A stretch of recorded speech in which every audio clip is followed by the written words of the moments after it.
Welcome to Make Your Day Richer, everybody. My guest has a unique take on how to maintain sanity when faced with the most disturbing aspects of human nature. Doug Fifer, a retired Alaskan police officer and author of 50 Shades of True Crime, understands that humor plays a key role in keeping your sanity, not just in law enforcement, but in life in general. He's here to discuss how his experiences investigating shocking crimes led him to explore the question of what's normal regarding human desires. Let's start the show. Make your day richer than it was before. Got some good times knocking upon your front door.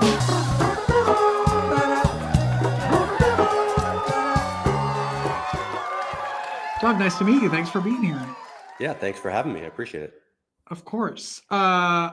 I was excited. This is a little different than a normal show, maybe of ours, but as a true crime junkie that I am, that's how I go to sleep at night. That is how I like, and I think I'm supposed to see my therapist about that, about why I watched those shows before. You have a great book that I want to talk about your kind of entire life, however much we can fit in this interview, because it's so interesting. Your book is called 50 Shades of True Crime. Tell everybody the play on words and why. Tell everybody about the book. Yeah, so my background, I'm 25 years in law enforcement. My specialty was as a hostage negotiator. So that's really what I was the best at as a cop. But I worked in all different type of units in my 25-year career. And what I did is I wanted to write a true crime book when I retired, but I didn't want a normal true crime book. There's 10 million of them out there.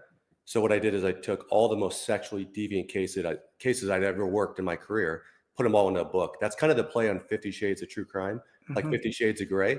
It's very similar, but take 50 Shades of Gray and exit 10x, and it's even worse than that. So it gets hard. I make it real life. Yeah, and it's all real cases. So these are things that your neighbors do next door, your boss, your friends that you would never suspect, but it happens every day. And so much time spent on that job. Why did you narrow it down to that? Well, I think because when I looked at the genre, and I will have some upcoming books that are more traditional, like with serial killers that I negotiated with. But I wanted to come out as an author and be a little bit different. I mean, you can write a true crime book and it's about robberies and murders. And I'm not saying there's anything wrong with that, but this really steps it up and it's quite unique. So those that have read everything in true crime, I can promise you've never read anything like this. When I was reading some of the reviews of the book, I mean, people are all types of emotions reading it and all types of reactions. Are you surprised by that? Or are you like, yes? Yeah, not really. I think that makes sense. And my favorite is even some of my neighbors that have read the book said it's a little too hardcore for them, a little too extreme on the cases, even though it's all legit true crime. But then 2 hours later, they're still talking about the book, which makes me laugh because obviously it wasn't too hardcore and they read every minute of it. So it kind of goes to show that people don't want to admit that they like to read about those things, but they like to know about them. They just do. It's inherent in our psyche. Yeah. What are you hearing from people that have read it? Like the types of people that are reading? Are you surprised by who's picking this book up?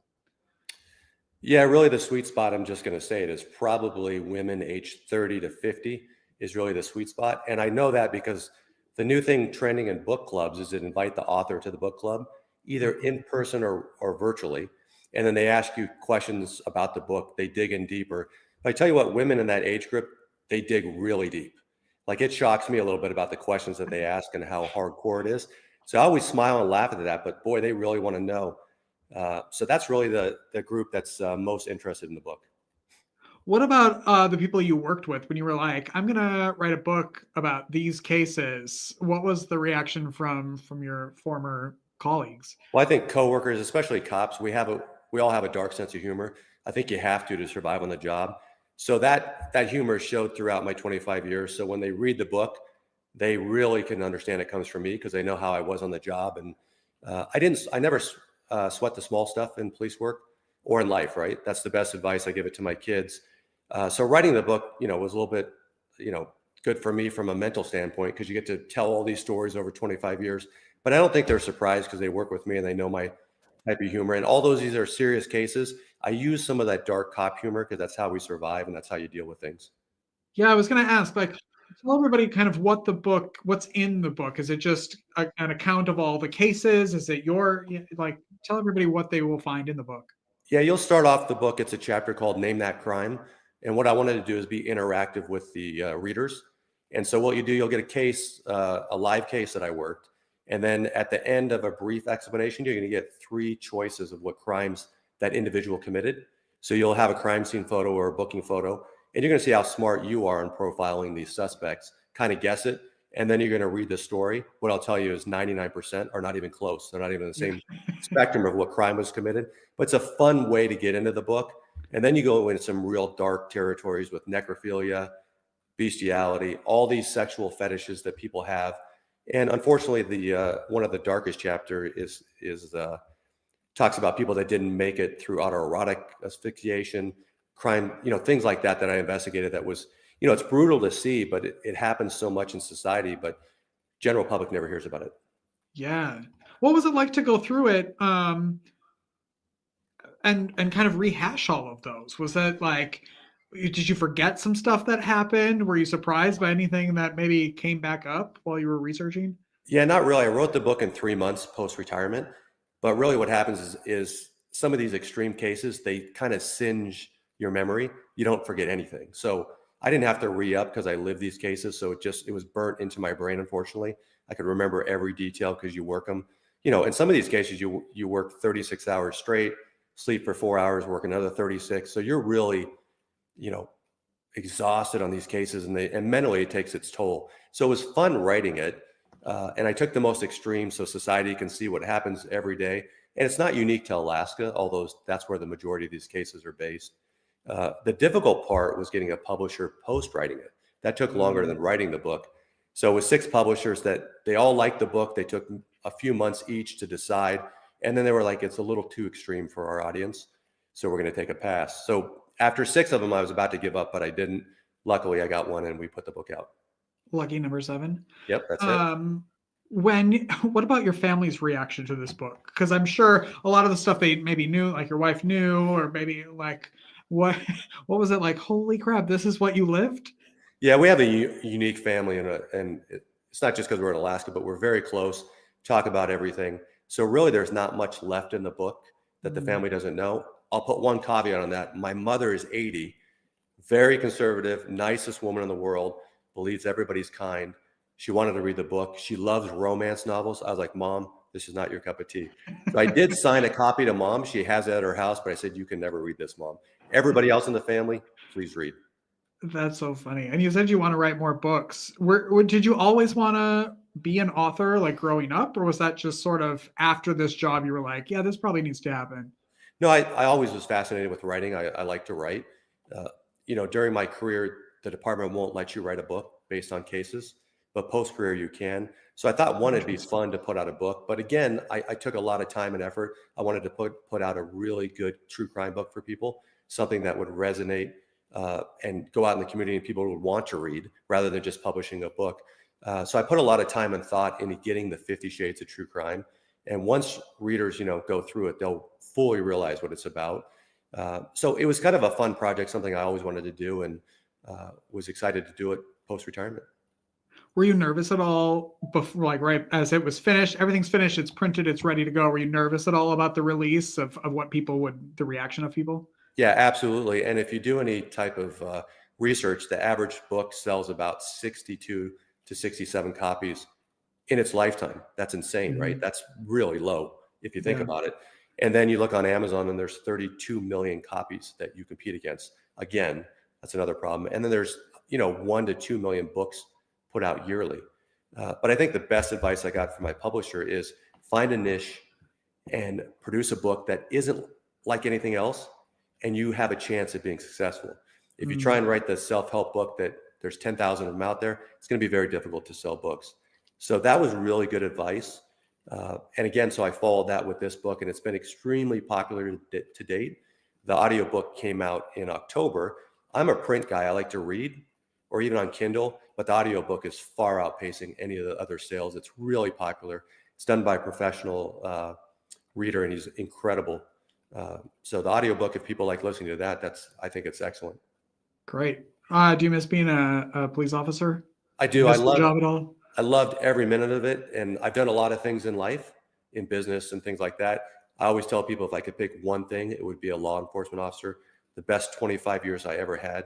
I mean, it's kind of like a dream job where you're getting paid for something that you do for free because you get to get out there and help your community. Anchorage is a great place to work. There's 320,000 people. I'm not saying that I knew everyone, but I knew half of them, which is crazy. Great little town. Loved working there. I do miss it, but I think 25 years is a good run. I'm sure you've heard this before, but has anybody told you, or have you ever thought about turning the book into a podcast? They have. I have heard that. Yeah. I know, and you know this better than I. Podcasts are very difficult. It's actually hard sometimes being a guest on podcasts all the time. So there's a lot of work there. So I don't know if I'm down that avenue yet. Perhaps with more books, it might be fun to do like a crime channel from a law enforcement perspective. But again, while you're promoting this book, and with a publisher, you're doing book signings constantly, appointments, talks. There's 18 months of work. The book just came out end of July. So I've got another year commitment of really getting out there on the beat and doing these book signings across the nation. We started off in Alaska at all the major outlets, and now we'll move down to the lower 48 and do them. So maybe after a year, when it slows down a little bit, if it ever does, I'll consider it. Have you started working on another book yet, or you're still writing this one and doing all the press for this? Yeah, the second book will be a serial killer that I negotiated with, a famous Alaska serial killer. And so I have all of it, the highlights written out. Interestingly enough, last week I was contacted by a production company in California that maybe wanted to feature, a true crime case on this. That would go nicely with the book coming out. Again, that'll be more traditional true crime on a serial killer from Alaska. So that book's in the process, and maybe there'll be a show about it too. What's the best way that people can connect with you and get the books? Yeah, the website is dougfifer.com. That's Fifer. And if you want to see a little bit about Alaska, it has a killer book trailer that features Anchorage. It's pretty cool. And then Instagram's at 50 Shades of True Crime. So either of those, you can get me on the website. If you want a signed copy, be more than happy to sell it or send it to you. Okay, good. What do you love most about your life right now? The freedom of being retired. That 60 hours a week that I used to work for 25 years, that frees up a lot of time to do stuff that you enjoy, tons of travel, things like that. So just taking a little break, enjoying life. I mean, the books keeps you busy, but relieving that 60-hour work week is pretty nice. Yeah. Yes. I asked that question to almost everybody, and so many people say freedom. That's their answer. It's pretty amazing. Yeah. One thing you can't get back is time. And as you age, you realize that. So, I like using it, and I like to travel. I like to see the world. So that's what we're doing now.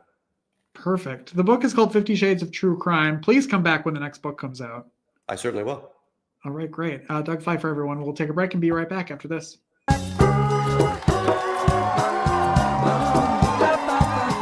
Life is difficult.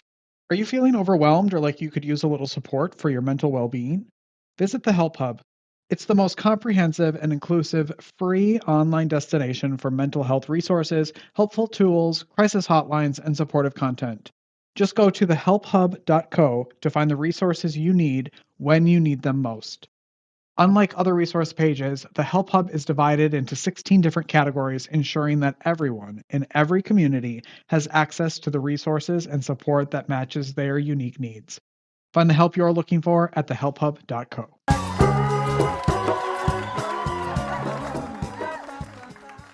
That's our show, everybody. Thanks for watching. That was a good time to just share the show wherever you're watching and listening so more people can enjoy today's episode. Go make your day richer. Go make somebody else's day richer. You've made mine by watching this show, and I love you for it. We'll see you tomorrow with an all-new episode. Take care, everybody. Bye-bye.